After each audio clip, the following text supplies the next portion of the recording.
ዶክተሯ ማኪን አጋለጠቻት። ማኪ ለዶክተሯ ሳትወድ በግዷ አስገድዳ ነፍሰ ጡር ነሽ ብላ ናታን ፊትና ሮዛ ፊት እንድትመሰክር አደረገቻት። መጨረሻ ላይ ግን ጽንሱም አንቺም ደህና ናችሁ በማለትም ለናታንና ለሮዛ አስደንጋጭ ጉብዳ ቢሆንም ዶክተሯ ሳትወድ በግዷ ተገዳ እንደሆነም አሁን ላይ ናታንን ብቻውን አግኝታ አላረገዘችም ውሸቷን ነው የሚል ወረቀትም ሰጠችው። ናታን የሰማውንና ያየውን ማመን አቅቶት እንግዲህ በዶክተሯ በኩል የማኪ ሴራ መሆኑን ሳታረግዝ አርግዣለሁ እያለች ስታስጨንቃቸው ልጁን ንገሪኝ እያለ ናታን ቢጠይቃትም እሷም ወለድኩ ቀን ነው እንጂ በፍጹም ከዛ ወዲህ አልናገርም እያለች ነበረ። ዶክተሯ ግን አሁን ላይ ማኪን ተበቀለቻት። ናታንን በሚወጣበት ሰዓት ጠብቃ አላረገዘችም፣ የምነግር አስፈላጊ ነገር አለ በማለትም ቅጩን ተናገረች። ዶክተሯ እጅግ በጣም ጀግናና እንግዲህ ናታንንና ሰላምዬን ለመለያየት ሆን ብላ ያደረገችውን እቅድ የማኪን አፈረሰችባት። ማኪ ውርደቷ በአደባባይ ወጥቶ እንግዲህ ናታን የኔ ልጅ ነው ይሆን እንደያለ በጭንቀት ዳመከራውን ሲያይ በመክረሙ አሁን ላይ ግን እንዲሁም ሮዛ እናት ይህን ነገር ታቂ ሆነ ስትለውም አላውቅም ብታቅማ እኔ እንጃ ሲላትም ነግራት ይሆናል ስትለውም ይኸውልህ ናታን ማኪ ካንተ ማርገዟን ካወቀች ማሚ አንተና ሰላምን እንድታገቡ አታደርግም። ምክንያቱም ጋብቻውን ውድቅ ነበር የምታረገው። ስለዚህ አላወቀችም እያለች ስትለውም ናታን የሚሆነው ግራ ቢጋባም ነገር ግን መጨረሻ ላይ እጅግ በጣም በሚገርም ሁኔታ ናታንና ሮዛ ተጨናንቀው ባሉበት ዶክተሯ እውነቱን አፍርጣ ማኪ ሆን ብላና አስባ አቅዳበት የሰርግ ፕሮግራም ቀን ልታደበላልቅብህ ነው በማለትም ቅጩም በመናገሯ ለናታን ነፃ እንዲወጣ አደረገችው። የማኪ ውርደት አሁን ይፋ ሆኖ እንግዲህ ማኪና ሮዛ ምግብ አንጥታ ስትሰጣትም ስትጠይቃት የልጅሽ አባት ማን ነው ስትላትም በፍጹም የወለድኩ ቀን ነው የልጅን አባት የምናገረው በማለት እንግዲህ እቅጩን ተናገረች። በዚህን ሰዓት ትን አላት። እናም አሁን ላይ ማኪ በውሸቷን እሷ ስትሄድ እሰራልሻለሁ እያለች ከት ብላ ሳቀኝ። ሮዛም ውሃውን አምጥታ እንቺ ብላ ሰጠቻት። አልፈልግም በቀኝ ሮዚ በማለትም መለሰቻት። ግራ ተጋባች። ሰላም ውድና የተከበራችሁ የዙዙነት ሚዲያ ቤተሰቦች እንድናችሁልኝ ሰላማችሁ ይብዛልኝ። ለዚህ ቻናል አዲስ የሆናችሁ ሰብስክራይብ እያደረጋችሁ ቪዲዮውን እስከ መጨረሻው ተከታተሉ። በጉጉት ስንጠብቀው የነበረው ሮዛ ቀጣይ ፓርቲ ዘመተናል። በሚያሳዝን ሁኔታ አሁን ላይ ማኪ ናታንን እያጨናነቀችው ትገኛለች። ሰላምም የሆነ ነገር ስለተጠራጠረች በተለይ ሮዛና ናታን አሁን ላይ ማኪን ከሆስፒታል ይዘው ሲመጡ ሆስፒታል እንደገባች ዶክተሯም ልጅሽና እንዲሁም ደግሞ አንቺም አሁን ላይ ጥሩ ጤንነት ናቸው ስትልም ምን ጽንሱ አንተ ነው ባለቤቷ ናታን ማለት ማኪ ሲሏትም እኔም ከእናንተ ነው የሰማሁት። ምንድን እያልሽ ነው ዶክተር አለቻት። ነፍሰ ጡር ነሽ ይህን አታውቂም እንዴ? ኧረ አላውቅም። ስለዚህ መልካም ሰርፕራይዝ ነው አለች ዶክተሯ።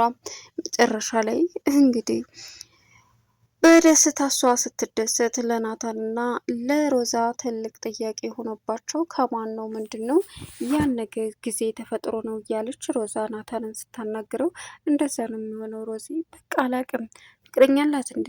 አረ በፍጹም እንደዚህ እወዳለሁ እያለች እንዴት አይነት ፍቅረኛ ነው የሚኖራት አንተ ደግሞ አለችው። እሱም ታዲያ እንዴት ሊሆን ይችላል ይሄ በማለትም ግራ ተጋባ።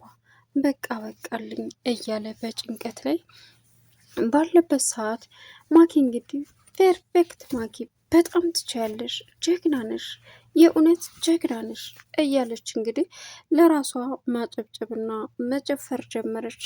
ናታንም መጨነቅ ጀመረ። እኔንም እንደዚህ ጭንቅ ጥብብ ነው ያስደረጋችሁኝ፣ ይገባችኋል። አው በደንብ ተጨነቁ። እንግዲህ እያለች በደስታ ተፍለቀለቀች። ናታን የመጨረሻ ጥያቄ መጠየቅ ስላለበት ማኪን ቀጥታ ወደ እሷ ክላስ በመሄድም ማኪ፣ አቤት ናታን መጣህ እንዴ አለችው። አዎ ማኪ፣ የልጅ አባት ማን ነው? ያንተ ሚስት ማን ናት አለችው። ከሱ የሚያገናኘው ነገር የለም። የልጅሽ አባት ማን ነው? ባለፈ በተፈጠረው ነገር አይደለም አይደል ሴላትም እሱን አሁን አልናገረም። ከ7 ወር ከ15 ቀን በኋላ የልጅ አባት ማን እንደሆነ እናገራለሁ። ለሮዛ ነግሬያት ነበር። አልነገረችም እንደ አለችው። ቆይ ምንድን ነው ማኪ?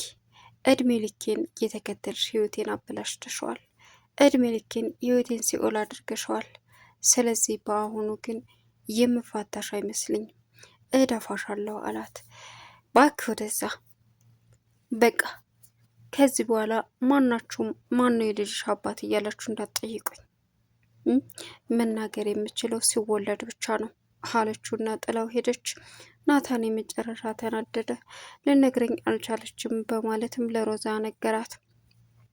በዚህን ሰዓት ሰላም ወደ ሳሎን ስትመጣ ለማኪ ሻይ ይዛ ነበረ። ወዴት ነው? ለማኪ ሻይ አምጪልኝ ብላ እኮ ልሰጣት ነው። አንቺ እባክሽ ይቅርባት፣ እኔ ልጠጣው አለች። እንዴ ለምን? በቃ አንጩ አለቻት። እሺ በቃ እንግዳ ልንገራት። ምንድነው የምነግራት? ምንም ማለት እንዳላመጣሁላት። ነይ እባክሽ ነይ አለቻት። በዚህን ሰዓት ናታንና ማኪ ተከታትለው ሲወጡ ሰላም የሆነ ነገር ተሰማት። ምንድን ነው ማለትማ የተፈጠረ ነገር አለ እንዴ አለች። ከዛም አይ ምንም ሰላም ልጠይቃት ገብቼ ነው። አዎ እውነቱን ነው ሊጠይቃት ገብቶ ነው አለች ሮዝ። ታዲያ እኔስ ምን አልኩ? ተሻላት አለችው። ደግናት። ቆይ ምንድን ነው? እየተሻለን ነው፣ ደም ማነስ ነው ያሉት ሲላትም በጣም እየተጨናነቃችሁ ነው ስትልም በቃ ልሂድ ወይስ የምነግሩኝ ነገር አለ አለች። ምንም ነገር የለ አለቻት ሮዚ። በዚህን ሰዓት ሰላም ግራ ተጋባችና ምን እየተካሄደ ነው? ምንም እየተሰማኝ አይደለም አለች። ናታን እንግዲህ በጨለማ ወጥቶ እዛ ሲተክዝ የሚያርፍበት ቦታ ብቻውን ቁጭ ብሎ ሮዚ ሄደች። ሮዝ ወዬ ምን እንደምልሽ አላቅም። ይቺ የተረገመች ድሮም እኮ ሆን ብላኛ ህይወት ማበላሸት ነው። ባለፈው ልጁ ያንተ ይመስልሃል? አላውቅም። ፍቅረኛ አላት እንዴ? እንዴት ነው ፍቅረኛ የሚኖራት? ስለዚህ ሆን ብላ ያቀደችው አቅዳ ካንተ ነው የሚሆነው። ምንድን ነው የማደርገው? አላውቅም ናታን። እማዬ ታውቂ ይሆን? ነግራት ሊሆን ይችላል። እናቴ ብታውቅማ ዝም አትልም። ያንተና የሰላምን ግንኙነት ታቋርጠዋለች። ስለዚህ በቃ እኛውን ዝም ብለን ባልተረጋገጠ ነገር ከሰላም አትራቅ። ሰላምን እንደ በፊት ሆንላት፣ አትቀንሳት። በቃ አይኗን እኮ ማያጨነቀኝ እንዴት ብዬ እንዴ ናታን፣ ምንም ነገር እንዳቀንስባት ያልተረጋገጠ ነገር እኔ በራሴ ማጣራት ሞክራለሁ አለችው። ከዛ እሱም ምን እንዴት ታጣራለሽ? ማድረግ ያለብኝን ነገር በሙሉ አደርጋለሁ። አንተ ብቻ ለሰላም ምንም አይነት ነገር አትቀንስባት፣ እንደ መጀመሪያ ሁን። በጣም ትጎዳለች፣ ተጠረጠረች ደግሞ አስቸጋሪ ነው ስትለው እሺ በማለትም በላይድ ብቻዋን ናት ዳውራት አለችው ሮዛ። እሱም እሺ ብሎ እንግዲህ ወደ ሰላምዬ ጉዞውን ቀጠለ። ሰላም በሰዓቱ ቁጭ ብላለች እና በሩን ሲከፍት ልግባ አላት። አይ ገብተሃል እኮ አይቻልም አለችው። ዝም ብሎ ገባ። አልፈቀድኩም እኮ ስትለው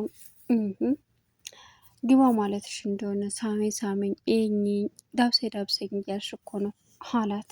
አልቀረብም ጉረኛ ብላ ሰላምን ከታለች። አሁን ላይ እንግዲህ ማኪ እኔ እንዳስጨነቃችሁኝ በሙሉ እድሜ ልካችሁን አስጨንቃችኋለሁ እያለች እንግዲህ ለሁለቱ እያሰቃየቻቸው ትገኛለች። ሮዛ በተለይ የናታን ህይወትና የሰላም ህይወት እንዲበላሽ አትፈልግም። ማድረግ ያለባትን ነገር በሙሉ መክፈል ያለባትን መክፈል ትፈልጋለች። አሁን ላይ ታማለይ ብለው ሲንከባከቧት፣ እሷ ግን ይበልጥ በጣም ሌላ መሰሪ ስራ እየሰራች ነው። ዶክተሯን አግኝታ ቀጠረቻት። ዶክተሯም ምን ፈለግሽ ደግሞ አሁን? ዶክተር ከምን ጉድ እንዳወጣሽ ብታቂ በጣም ምን እንደምልሽ አላቅም። በጣም ነው የማመሰግነው አለቻት። ግን እኮ አስገድደሽ ነው። አይ እንግዲህ ስሪ የተባልሽውን መስራት፣ አድርጌ የተባልሽውን ነገር ማድረግ ብቻ ነው። ቢሆንም ተጥሩ ነገር ጥሩ ነገር ነው ያደረግሽው። ከዚህ በላይ ደግሞ ምን ቀረሽ? አድርጌ ያልሽኝን አድርጌያለሁ። አሁንም ወደፊት ትቀጥያለሽ አለቻት። አይ እንግዲህ ስትልም አስፈራራቻት። ቀጠለችና ሌላው አሁን ላይ ማኪ ሻወር እንደገባች ሮዚ ወደ ማኪ ክላስ ስትገባ ማኪ ያን እርግዝና መመርመሪያ ከኪሷ ውስጥ ወድቆ አገኘችው። አሀ ከዚህ በፊት እርግዝናውን አላቅም አላለችም ነበር እንዴ? ስለዚህ እንዴት እዚህ ሊገኝ ቻለ? ያ ማለት ከዚህ በፊት ቼክ እያደረገኝ ነበር ማለት ነው። የሆነ ነገር አለ እያለች ማሰብ ጀመረች ሮዚ። በዚህን ሰዓት ማኪ መጣች። ሮዝ እሺ ማኪ ተሻለሽ? ደህና ነኝ አሁን። ማለቴ እርግዝናውን ከዚህ በፊት እንደማታውቂ ነግረሽን ነበር። ታዲያውን ይሄ ምን ያደርጋል? ሮዝዬ እሱማ የሚያደርገው በቃ ዶክተሯ ነፍሰ ጡር ነች ስትለኝ ቼክ ማድረግ በየቀኑ ገዝቼ ነው አለቻት። ለዛ ነው አለች። አውሮስ አለችና ሮዛ ይላዛ ልትወጣ ስትል አምጪዋ ስትላትም እሺ በማለትም ሰታት ሄደች። ሮዚ ትልቅ ነገር ተጠራጠረች። ናታን ሲወጣ ዶክተሯ ጠብቃ ናታን አንድ ትልቅ ነገር የማወራህ ነገር አለኝ አለችው። ምንድን ነው በማለትም ነፃነቱን ነገረችው። ተነፈሰች። ቻናሉን ሰብስክራይብ